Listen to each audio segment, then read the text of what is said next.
तो बच्चों हम लोगों ने ओम्स लॉ से देख लिया कि for constant physical conditions V upon I is equal to R। Physical condition means जब टेम्परेचर वगैरह कांस्टेंट होता है तो पोटेंशियल डिफरेंस और करंट का जो रेशियो होता है वो कांस्टेंट होता है और उसकी वैल्यू रेजिस्टेंस के बराबर होती है। और रेजिस्टेंस हमारा बराबर होता है ml upon NE square A tau के। और रेजिस्टेंस किसके बराबर होता है? ml upon NE square A tau. अब बच्चों R क्या है? रेजिस्टेंस है। R है रेजिस्टेंस, अच्छी बात है। यहां पर बच्चों M क्या है? M है मास ऑफ इलेक्ट्रॉन। L क्या है? Length of wire. N क्या है? Number of free electrons in unit volume. E क्या है? Charge of electron. A क्या है? एरिया ऑफ क्रॉस सेक्शन, मतलब जो वायर लिया उस वायर का क्या एरिया है। और टाउ क्या है? Relaxation time. तो बच्चों अगर इस फार्मूले को हम ध्यान से देखते हैं तो हम ये पाएंगे कि जो रेजिस्टेंस है, ठीक है, रेजिस्टेंस जो है वो R डिपेंड करता है L पर। R किस पर डिपेंड करता है? L पर। मीन्स अगर वायर की लेंथ बड़ी कर दोगे तो रेजिस्टेंस बढ़ जाएगा, लेंथ छोटी रखोगे वायर की तो रेजिस्टेंस कम होगा। तो R लेंथ पर डिपेंड करेगा। दूसरा बच्चों हमने देखा कि जो रेजिस्टेंस है ये डिपेंड करेगा 1 अपान एरिया पे। मीन्स अगर एरिया ज्यादा कर दिया जाएगा, क्रॉस सेक्शन एरिया ज्यादा कर दिया जाएगा तो R क्या होगा बच्चों? कम हो जाएगा, क्योंकि R इनवर्सली प्रोपोर्शनल होगा A के एरिया के। तीसरा बच्चों आता है कि R डिपेंड्स ऑन T। जो रेजिस्टेंस है वो टेम्परेचर पे डिपेंड करता है, ठीक है। If temperature T is increased then R is also increased, ठीक है। अगर टेम्परेचर बढ़ेगा तो R भी बढ़ेगा। लेकिन बच्चों ये कंडीशनल हो जाता है क्योंकि अलग अलग सिचुएशन में R अलग अलग तरीके से डिपेंड करता है, ठीक है। जैसे सेमीकंडक्टर में नंबर ऑफ इलेक्ट्रॉन पर मीटर क्यूब कम होते हैं तो वहाँ टेम्परेचर बढ़ाने से N इंक्रीज हो जाता है, ठीक है। N इंक्रीज हो जाता है तो R डिक्रीज हो जाता है वहाँ पे।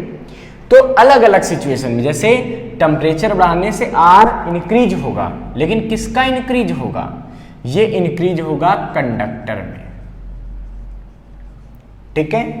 बट T को इंक्रीज करने से R डिक्रीज हो जाता है। ये सिचुएशन किस में आती है? ये सिचुएशन आती है सेमीकंडक्टर में। ये किस में आती है? सेमीकंडक्टर में, जहां पर नंबर ऑफ इलेक्ट्रॉन पर मीटर क्यूब बहुत कम होते हैं। वहां पे टेम्परेचर बढ़ाने से फ्री इलेक्ट्रॉन का कंसंट्रेशन बहुत तेजी से बढ़ता है, जिसकी वजह से रेजिस्टेंस डिक्रीज हो जाता है। तो ये बात ध्यान रखने वाली है बच्चों कि अगर कंडक्टर है तो टेम्परेचर के बढ़ाने से रेजिस्टेंस इंक्रीज करता है, और अगर सेमीकंडक्टर है तो टेम्परेचर के बढ़ाने से रेजिस्टेंस डिक्रीज करता है, ठीक है। तो टेम्परेचर पे दोनों सिचुएशन हो जाती हैं। मींस अगर रेजिस्टेंस का टेम्परेचर के साथ हम इक्वेशन देखें तो R बराबर होता है R0 1 plus alpha T. R बराबर क्या होता है? R0 1 plus alpha T. यहां पे ये R क्या है? ये है resistance at T degree Celsius. R0 ये क्या है? तो RT हो गया resistance at T degree Celsius. तो बच्चों R0 होता है रेजिस्टेंस एट 0 डिग्री सेल्सियस। मतलब यहाँ T लिखा है तो T डिग्री सेल्सियस रेजिस्टेंस, 0 लिखा है तो 0। तो हो गया resistance at 0 degree Celsius. And alpha is the, alpha क्या होता है बच्चों? Alpha is the temperature coefficient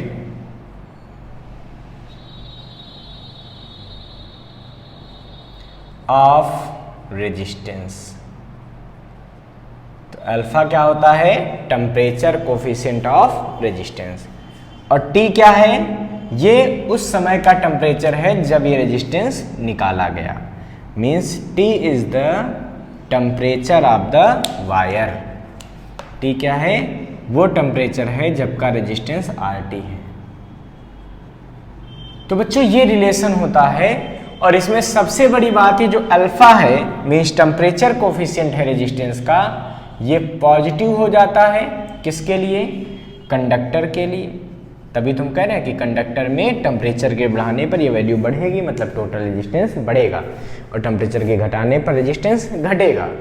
but alpha की वैल्यू जो होती है वो निगेटिव हो जाती है। किसके लिए बच्चों? ये निगेटिव हो जाती है सेमीकंडक्टर के लिए। तो सेमीकंडक्टर के लिए टेम्परेचर बढ़ाने पर क्या होता है? रेजिस्टेंस डिक्रीज हो जाता है। क्यों? क्योंकि ये अल्फा निगेटिव है। जब टेम्परेचर बढ़ाओगे वैल्यू बढ़ेगी, तो माइनस में वैल्यू बढ़ेगी ना, तो इसमें घटेगी, तो ज़्यादा घट जाएगी, तो रेजिस्टेंस क्या हो जाएगा? ओवरऑल डिक्रीज हो जाएगा। तो ये बात आप लोग ध्यान रखिएगा। तो बच्चों अब हम लोग बात करेंगे स्पेसिफिक रेजिस्टेंस के बारे में, जो कि इसी से रिलेटेड टॉपिक है, और उसके बाद हम लोग फिर नेक्स्ट क्लास में इसके कुछ स्पेशल न्यूमेरिकल्स ट्राई करेंगे। ठीक है? तो अभी हम बात करने वाले हैं स्पेसिफिक रेजिस्टेंस के बारे में। तो आप लोग पहले इसको नोट कर लीजिए बच्चों।